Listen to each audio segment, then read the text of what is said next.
Dalam nama Bapa dan Putra dan Roh Kudus. Amin. Saudari dan saudaraku, salam seroja, sehat rohani dan jasmani. Apa kabar hari ini saudari dan saudara? Hari ini kita merayakan hari Minggu, hari Tuhan. Semoga saudari dan saudara senantiasa sehat dan bersuka cita pada hari Tuhan ini. Judul permenungan dan inspirasi kita pada hari ini adalah hukum kasih. Ayat mas kita diambil dari Injil Markus bab 12 ayat 30 sampai 31. Kasihlah Tuhan Allahmu dengan segenap hatimu dan dengan segenap jiwamu dan dengan segenap akal budimu dan dengan segenap kekuatanmu. Dan hukum yang kedua ialah kasihilah sesamamu manusia seperti dirimu sendiri. Tidak ada hukum lain yang lebih utama daripada kedua hukum ini. Saudari dan saudaraku, apa yang disampaikan oleh Yesus melalui Injil Markus pada hari ini adalah pokok dari seluruh hukum Taurat dan pokok dari seluruh hidup dan karya Yesus, seluruh ajaran Yesus. Mengasihi Allah dengan seluruh diri dan mengasihi sesama seperti mengasihi diri sendiri. Dua hukum ini saudari dan saudara tidak berjalan terpisah, tetapi berjalan beriringan, merupakan satu paket komplit. Tidak dapat dikatakan kita mengasihi Allah, tetapi di sisi lain kita tidak mengasihi sesama. Tidak dapat dikatakan saudari dan saudara bahwa kita mengasihi Allah, tetapi di sisi lain kita tidak menerima kehadiran sesama.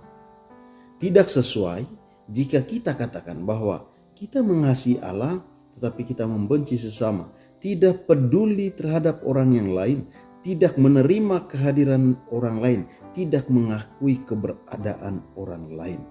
Itu bukan satu sikap orang yang mengenal Tuhan, orang yang mengenal Allah, orang yang mengakui Allah.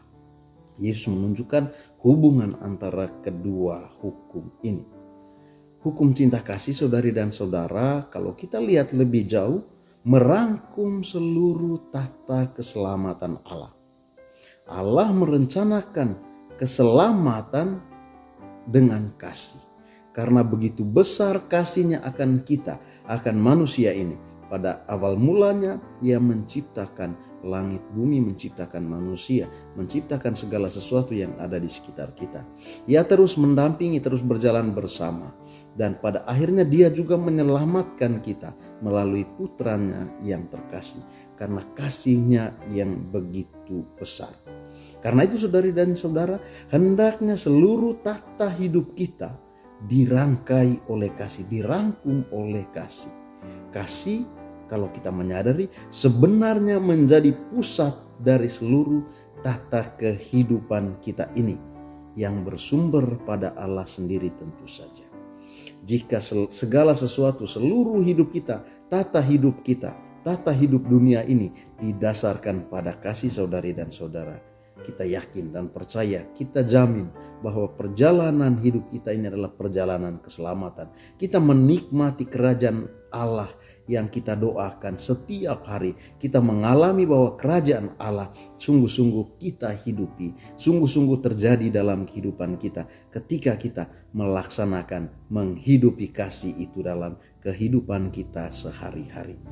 Karena itu saudari dan saudaraku, mari kita mengikuti tata kehidupan yang dikehendaki oleh Allah dengan menabur kasih, merawatnya, mengembangkannya dan membuahkannya dalam kehidupan kita.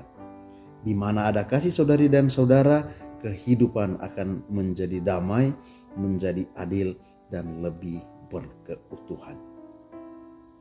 Buah pisang, buah selasih, mari saudari dan saudara, kita masing-masing hidup dalam kasih.